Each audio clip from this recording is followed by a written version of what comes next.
So there can be a lot of benefits to taking medication for depression and anxiety.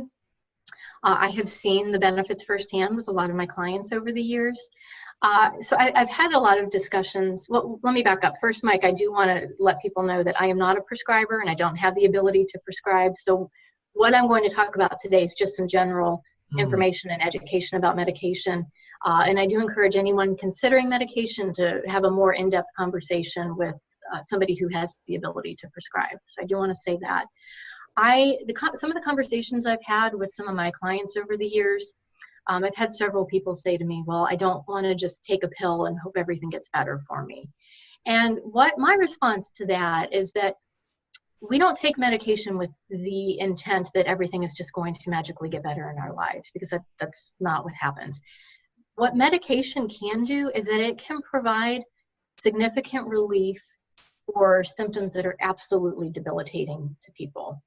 So if you think about what depression and anxiety does, it disrupts our most basic functioning. It disrupts our sleep, our appetite, our motivation, our energy. So if our just basic aspects of functioning are disrupted, think about how hard it's going to be for us to manage work stress, or to manage stress in a marriage, or to deal with the difficult decisions we have to make on a day-to-day basis. So medication can provide some relief for these debilitating symptoms to better position us to then start tackling some of the deeper issues that we're experiencing in our lives. So medication, if we find the right one that works for us, it can help with restoring sleep and appetite. It can improve motivation, energy. It can help provide that mood stability, decrease racing thoughts. And for some people, it can even help provide a reduction in self-harm and suicidal thoughts and behaviors, which obviously is very crucial.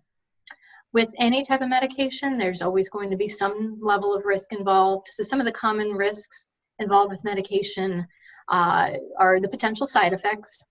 There's side effects for all medications.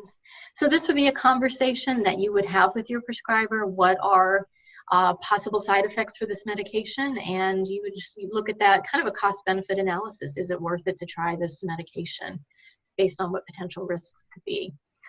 Cost of medication can be a barrier for some people, especially if they don't have health insurance. And even having health insurance, sometimes medications are still too costly, even with health insurance. Some medications like antidepressants can take a long time to be effective. Sometimes it can be 4 to 6 weeks before a person really starts to notice the difference. So if you choose to use medication, you just have to go into the decision mindful of that it's going to take some time, and we just have to stick with it. Medications aren't always going to be that magic bullet that enters our body and just makes things feel better within a matter of hours. It sometimes is going to take time. And then there's the stigma. Some people feel a stigma with taking medication or even going to therapy. And fortunately, I think we are moving away from that. I think that's gotten better over the years. So what I want to say to that is, please treat your mental and emotional health the way that you would treat your physical health. Most people wouldn't think twice about taking medication for their heart or for their blood pressure. They would simply take it if their doctor prescribed it, if it was necessary. And we really have to look at our emotional health through that same lens. Health is health. Our mental and emotional health is not separate from our physical health. It's all interconnected. So we can't choose to take care of one while ignoring the other. So if you're feeling reluctant because you don't want that stigma, or you don't want to have to tell people about it, I would just encourage you to reframe how you look at your emotional health and deem it as important as any other aspect of your physical health. Well, yeah, you talked in terms of symptoms that there's physiological effects, because we are, and we as Catholics, we know that we're this profound union of body and soul. We don't separate the two, and so there shouldn't be any stigma really from the Catholic perspective, right? Because we are a union, an integral union. Absolutely.